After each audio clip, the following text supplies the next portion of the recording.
সুপ্রিয় ভিউয়ার, বসন্তপুর মাঠের সেমিফাইনালে 3 নাম্বার সামের দৌড় নিয়ে চলে আসলাম। তো ভিউয়ার, এখনো যারা বাজার টিভি সাবস্ক্রাইব করেননি, বাজার টিভি সাবস্ক্রাইব করে নেবেন, পাশে আসা বেলটা বাজিয়ে দেবেন। আমরা দেখতে পাচ্ছি এই সেমিফাইনালে 3টি ঘোড়া অংশগ্রহণ করেছে, রাজমুকুট, ওয়ারলেস এবং 3 ভাই।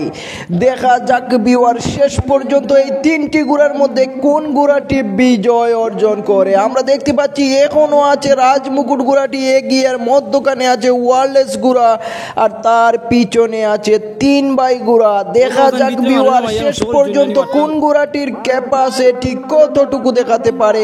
এই তো ভিউয়ার, আমরা দেখতে পাচ্ছি এখনো আছে রাজমুকুট ঘোড়াটি এগিয়ে, ওয়ারলেস ঘোড়াটি চেষ্টা চালিয়ে যাচ্ছে, আর 3 ভাইও আছে তার পিছনে। দেখা যাক শেষ পর্যন্ত কোন ঘোড়াটি বিজয় অর্জন করে। আমরা এখনো দেখতে পাচ্ছি রাজমুকুট ঘোড়াটি এগিয়ে আছে, আর মধ্যখানে আছে ওয়ারলেস ঘোড়াটি, আর একেবারে পিছনে আছে 3 ভাই ঘোড়াটি। দেখা যাক ভিউয়ার, শেষ পর্যন্ত কি হয়, কোন ঘোড়াটি বিজয় অর্জন করে। আমার মনে হচ্ছে ওয়ারলেস রাজমুকুটকে ধরার চেষ্টা চালিয়ে যাচ্ছে, বাম দিকে মাথা বাড়ানোর চেষ্টা চালিয়ে যাচ্ছে ওয়ারলেস ঘোড়াটি, কিন্তু রাজমুকুট এখনো এগিয়ে আছে। দেখা যাক শেষ পর্যন্ত কি হয়, শেষ দৌড়ে শেষ সময়ে কি হয়। এটাই হচ্ছে শেষ দৌড়, দেখা যাক কি হয়।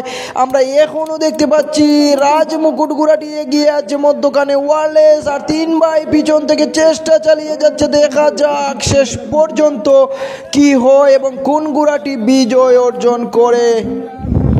আমার মনে হচ্ছে শেষ পর্যন্ত রাজমুকুট ঘোড়াটি এগিয়ে থাকবে এবং বিজয় অর্জন করবে। দেখা যাক মধ্যখান থেকে ওয়ারলেস ঘোড়াটি কিছু করতে পারে কি না। আমার মনে হচ্ছে শেষ পর্যন্ত রাজমুকুট ঘোড়াটি বিজয় অর্জন করবে। এই তো ভিউয়ার, রাজমুকুট ঘোড়াটি বিজয় অর্জন করলো এবং 3 ভাই ঘোড়াটি দ্বিতীয় স্থান অর্জন করলো।